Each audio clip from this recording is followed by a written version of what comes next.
The Runaway. So what is the Runaway? Runaway, according to the devs, is a front rank, and in my point of view, she can be played at any rank, depends on what skills you use, of course. A full burn support with a lot of utility. This is probably the trickiest class and all of her subclasses to actually play Darkest Dungeon 2. You need to know her well. You need to know all the combos from all other characters, cause she merges extremely well with some classes. Skill number 1, Searing Strike. Her basic attack deals burn damage, if in combo deals double burn damage, a low crit, a low damage. Position 1 and 2. I would say that Searing Strike is probably the worst skill for the Runaway, no matter the subclass. I tested Searing Strike with all 3 subclasses, Orphan, Survivor, and Arsonist, and the damage just sucks. Her next skill is Firefly. In my personal view, this is the best freaking skill from the Runaway. You can stack up to 20 fire damage per turn on enemies. You can burn enemies around the main target. As Searing Strike is the most useful on Survivor subclass for the Runaway, Firefly is played on Arsonist and Orphan. Next skill would be Smokescreen, played on every position, valid on Survivor, Arsonist and Orphan. What it does, it's actually a very good skill, classic boss killer, attaches combos, your allies can hurt more, attaches blind, and makes enemies vulnerable. Extremely good, especially because you can play it on all subclasses and on all positions. Run and Hide, probably the most useless spell in the game. This is only valid if you're about to play melee Orphan Runaway, because then you get 40% damage on rank number 1 and 20% damage on rank number 2, so you basically switch positions with Run and Hide and Ransack.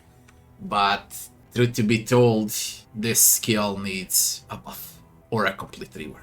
It's only useful on Orphan. But then again, have in mind that you can play Orphan as a spot number 4 support or a spot number 1 and 2 melee. I believe support is better because of the many reasons, and there are characters that do melee, okay, front rank, first 2 spots, they do it way much better than the actual Runaway, okay, so I believe it's a waste to play with her at spot number 1 and 2, and that's why Run and Hide is quite useless. Heartlight. The only time I found use for this spell was when I was playing with a Leper, because it removes blind from Leper. Or in other words, your Leper will always hit when he has a Runaway in his squad, useful from position 4. In all other cases, completely useless skill.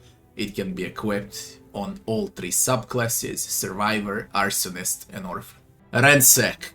This skill, it works only on Orphan when you start from position 2 to reach into rank 1, and then you back yourself with Run and Hide, okay, or with Dragonfly.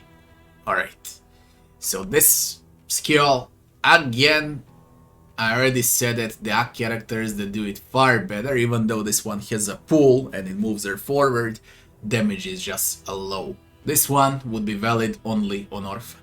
Cauterize, classic heal. Your allies need to bleed if you want to heal them, so it's not just a classic heal, it's a stupid heal. Sometimes it saved my ass, okay, but in most of the cases I could never use Cauterize because very few enemies in this game will bleed you out, alright.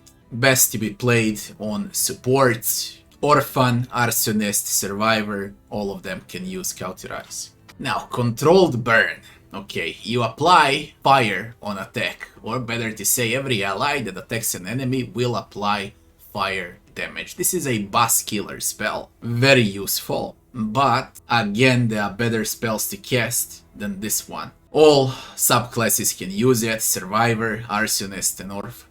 Dragonfly, very low damage, very low crit chance, I might even dare say low fire damage per turn. Dragonfly is valid on Orphan front rank subclass. Firestarter. Even though it looks silly, this spell might be the best spell or skill that the Runaway possess. First of all, it can be played on all 4 spots, and second of all, it works on all subclasses: Survivor, Arsonist, and Orphan, both types of Orphan, Support or Melee Orphan. This thing will work on everything. Now, how does it work? It sounds here like it deals nothing, but basically, if you have a Leper in your team that's gonna use Hue, and you cast, for example, Firestarter, he's gonna apply fire on both enemies he hits.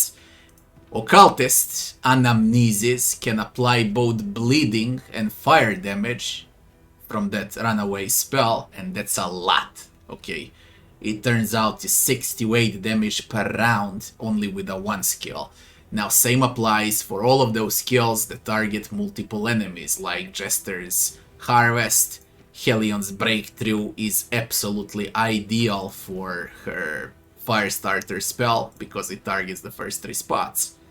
Below is probably the best one to apply that Firestarter, okay, because you're gonna burn all enemies when you shout. Plus, you're gonna remove their riposte, their crit chance, and you're gonna slow them down. Absolutely the best thing to mix with Firestarter.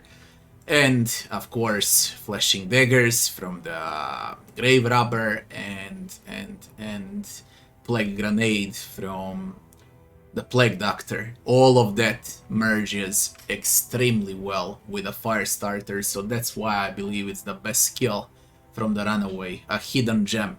Very few people will actually realize this and use this skill, but have in mind how OP it is if you know how to build up a team around it.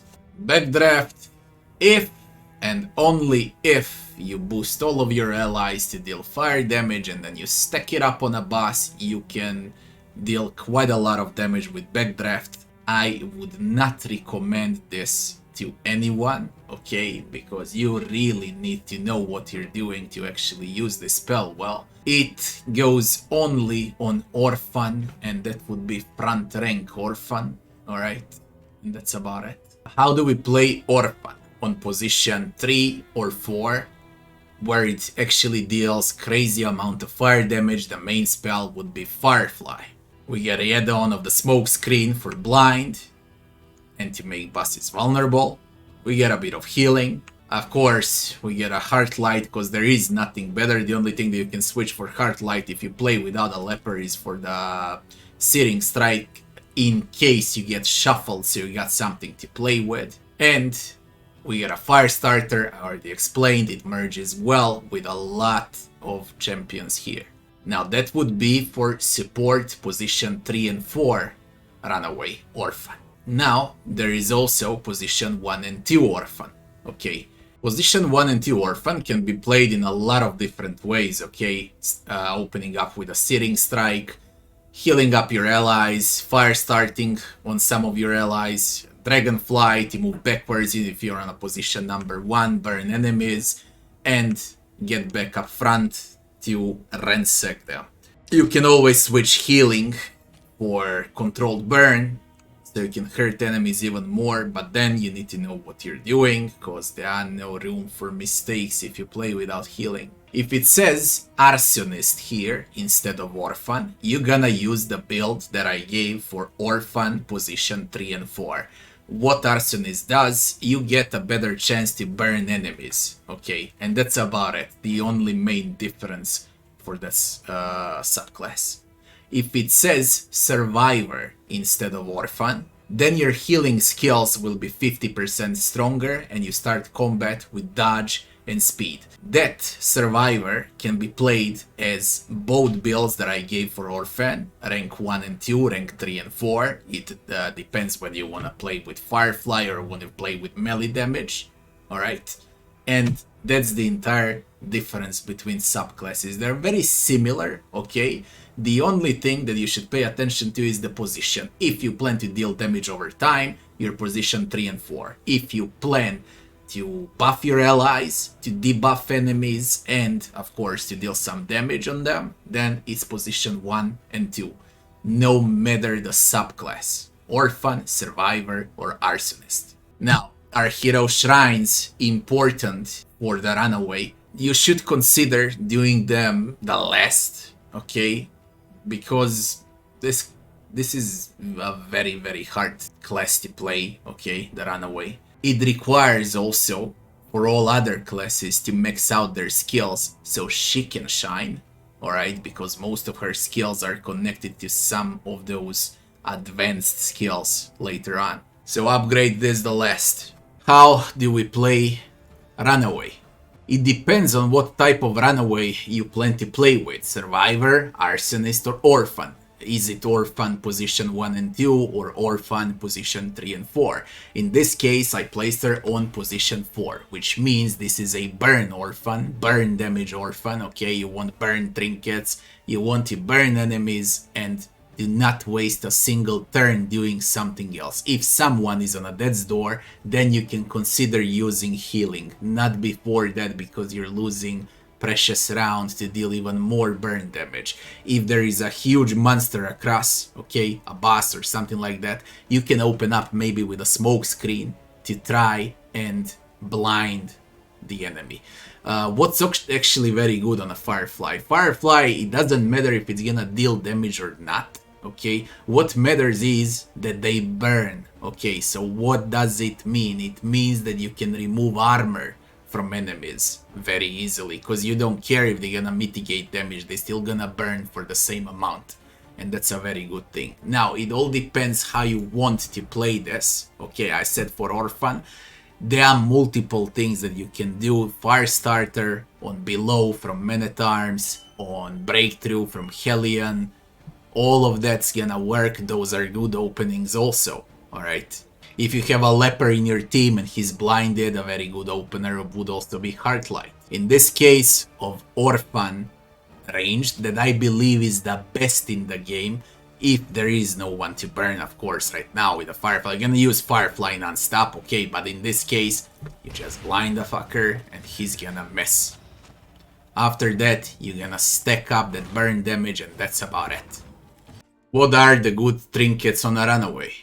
Nautical Compass is a very good one on a Runaway, no matter the subclass. Ideal for Orphan, as well as all other subclasses of Runaway, would be Knitted Blanket. It's absolutely crazy how much you can hurt per round when you start stacking up that fire damage per round.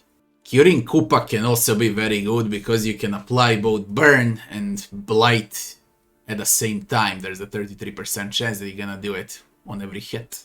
Of course, classic Celebrated Chalice, but it's better to give it to some other teammate because your job is to support and burn enemies, nothing else. Smoldering Hymnal can be very good on the Runaway. And Lightning Element can boost your fire damage even more. It's absolutely crazy good on a Runaway if you manage to get that speed above 8, and you can do it with proper in items. Then you're gonna get free dodge on every turn start. Absolutely great on a Runaway. Now, Pile of Ash as a specific Runaway trinket ain't good for the build I was showcasing. It's good for the other builds I was showcasing, and that's the movement skills and abilities. Then you can consider playing with it. But again, I gotta say it, there are classes that do it way much better on those first few positions than the actual Runaway. I believe Runaway is best when she burns and supports. If you really want to test it out, there is no playing without Pile of Ash for a melee switch positions Runaway. Of course, Fisherman's Line, if you can equip Fisherman's Net, you have a chance to stun enemies. There is also a very good combo with a Scrap Grenade equipped because you can burn and bleed enemies on hit at the same time. 20% healing given, greater protectorate is also very good on a Runaway when you get that chance to heal, but your allies need to bleed in order for the healing to work. Greater Gilded Mind is absolutely great on every character in the game, including the Runaway, because of the stress resist. Same can be said about Greater Sacrificial Host and Greater Anchoring Charm, good on everyone, including the Runaway. And same again can be said about Greater Hail Drought and Greater Cleansing Sensor, but I believe that tanks profit more out of it than the actual Runaway. You can equip if there's nothing else to equip. For melee Runaway, the one that switches positions, okay, Orphan rank 1 and 2, or Survivor and things like that, okay, high mobility Runaways, greater sharpness charm is good because you're gonna deal damage non-stop with basic attacks, with other skills that are gonna move you up and down. But again, Jester, Highwayman, they can profit way much more out of this, especially Leper.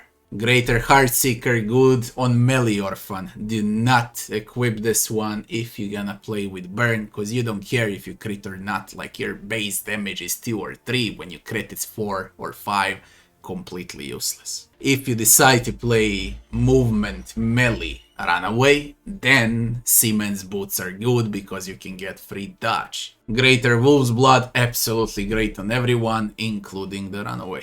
Now, this card toy, special trinket for the Runaway, is a bit tricky because you need to play a stealth build on a Runaway and there's a 33% chance that you're gonna get a crit.